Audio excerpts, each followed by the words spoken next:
پھر میں جاتا تھا آ جاتا تھا. اب صورتحال بدل گئی. ایک ایسی بڑی ذمہ داری کا بوجھ کندھے پہ لے لیا کہ اب قیام پاکستان منتقل ہو گیا. یہاں کبھی کبھار آنا اور جانا رہے گا، لیکن اب جس جنگ کا آغاز کیا ہے اسے اپنی منطقی انجام تک پاکستان کی سرزمین پر پہنچا.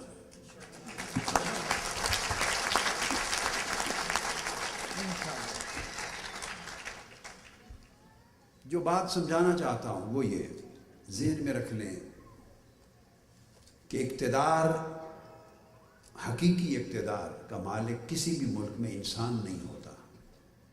اقتدار ساری کائنات کا اللہ کے ہاتھ میں ہے.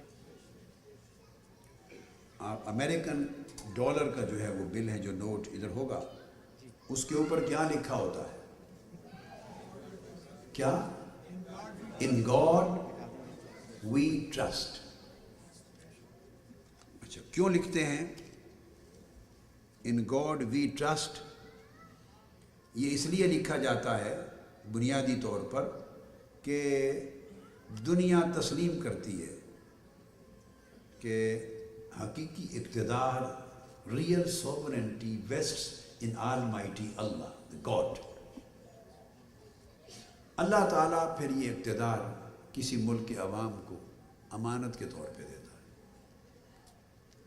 اب یہ پہلا نقطہ جو آج سمجھانا چاہتا ہوں وہ یہ، ذہن نشین کر لیں یہ بات، پتھر پہ لکیر کی طرح، نہ اسے کوئی رد کر سکتا ہے نہ مٹا سکتا ہے.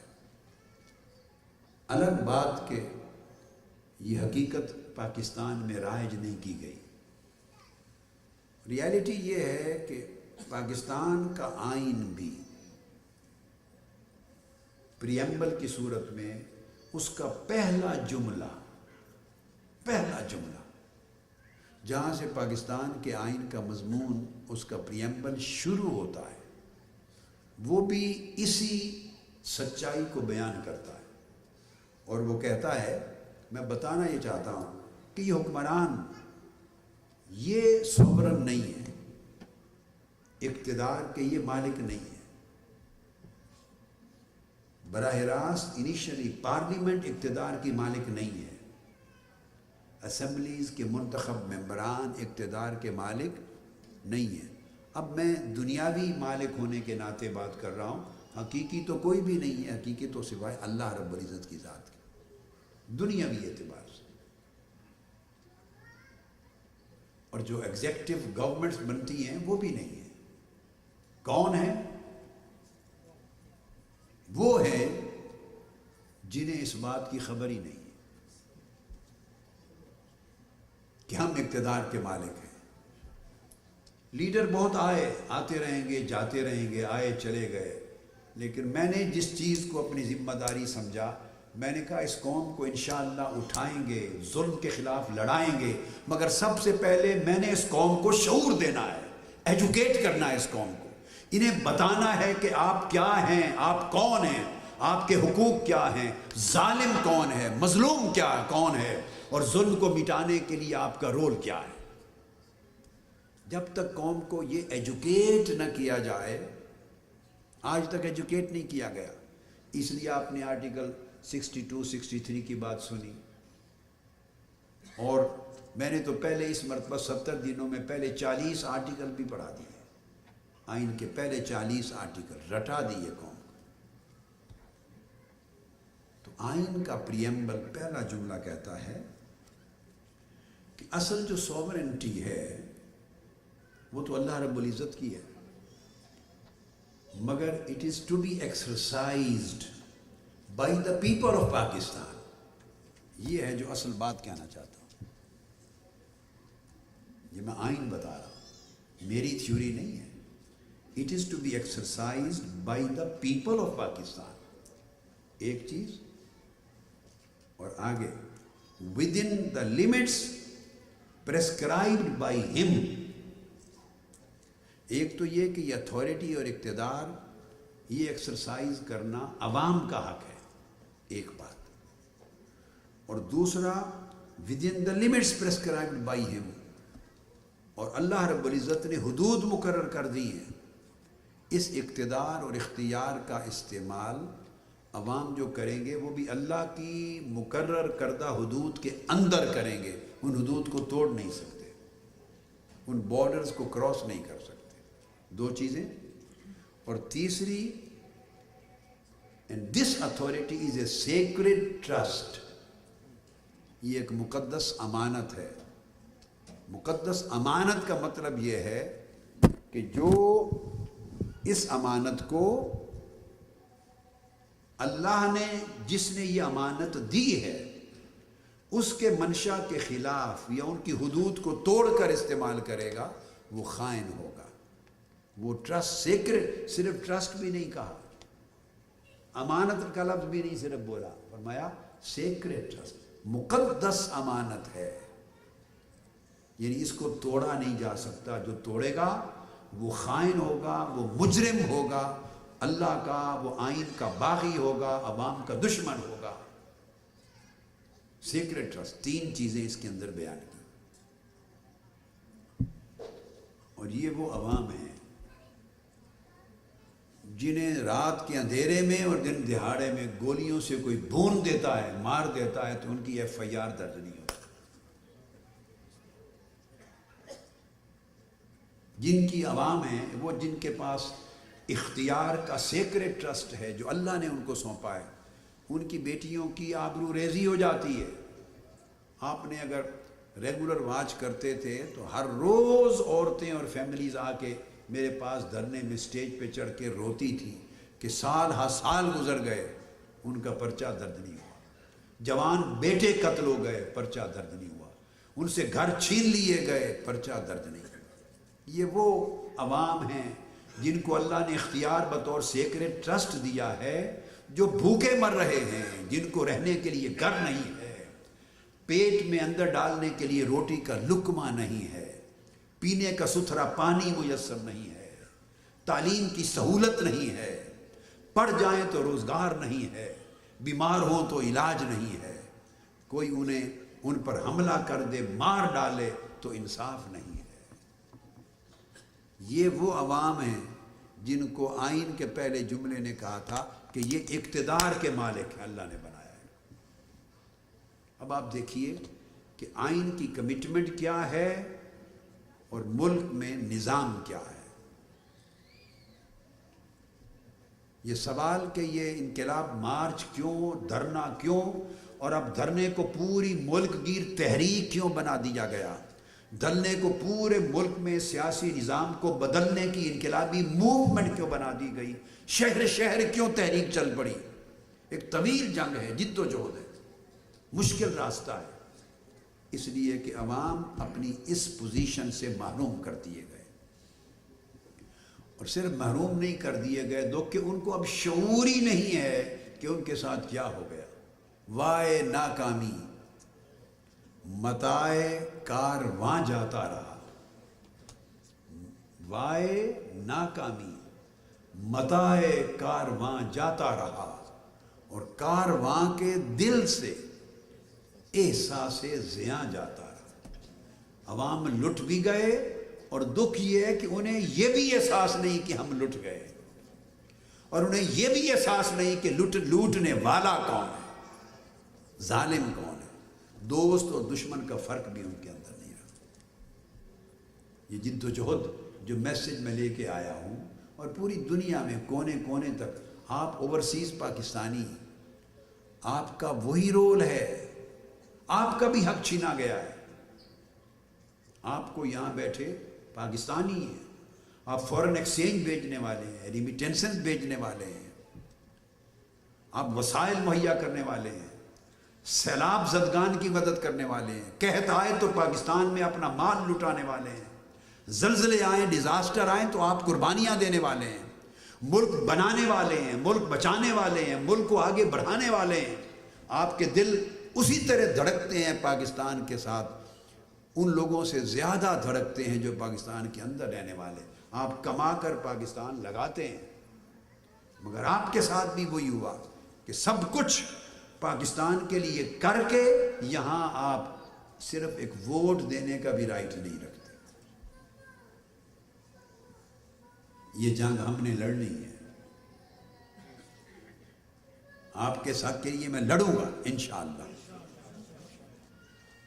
مگر جیت کے لیے تنہا ایک لیڈر کا یا کسی شخص کا یا اس کی جماعت اور کارکنان کا لڑنا کافی نہیں ہوتا. پوری قوم کا ساتھ اٹھ کھڑے ہونا ضروری ہوتا. جنگیں تب جیتی جاتی. تو یہ بنیادی سٹیٹس تھا جو آئین نے انسانوں کو، عوام کو دیا، جو ان سے چھین لیا گیا. اب آگے آئیے. پھر اس کے بعد ایک امپورٹنٹ چیز میں بیان کرنا چاہتا ہوں، اور وہ یہ، آپ نے معاہدہ عمرانی کا نام تو سنا ہے، سوشل کانٹریکٹ. یہ جو آئین ہے یہ بھی ایک سوشو پولیٹیکل کانٹریکٹ ہے.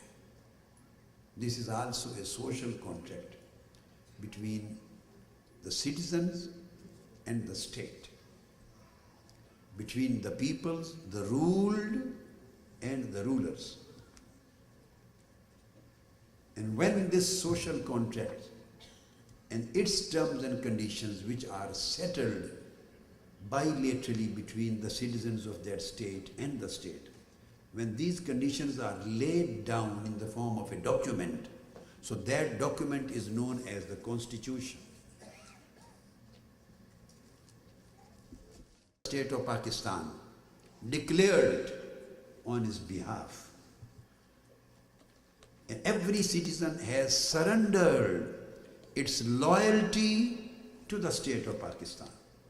کہ ہم پاکستان کی ریاست کے وفادار ہوں گے. And number 2, اس آرٹیکل 5 میں شہریوں نے، آپ نے، ہم نے اعلان کیا، obedience to the constitution and law is the obligation of every citizen of Pakistan. جو کانسٹیٹیوشن بنا ہے اور قانون، ہر شہری اس کی تابعداری کرے گا. So every citizen of Pakistan would be loyal to the state, and again every citizen of Pakistan would be obedient to the constitution and law. These were 2 basic declarations made by the citizens of Pakistan. عوام نے اعلان کر دیا کہ ہم اپنا اختیار، وہ جو آپ نے شروع میں سنا پریمبل کے پہلے جملے میں، کہ اللہ نے انہیں سیکرٹ ٹرسٹ دیا ہے، ان کو امانت دی ہے، اختیار دیا ہے، and they have the basic right to rule the country. And now these people who were given the right to rule the country as a sacred trust, now they are surrendering their right to the state, and they are becoming and declaring themselves to become loyal to the state, and they are declaring themselves to remain obedient to the law and constitution. So this was a unilateral declaration کہ ہم آئین اور قانون اور ریاست کے تابعدار ہوں گے. انہوں نے جو دینا تھا شہریوں نے، آپ نے، ریاست کو وہ دے دیا.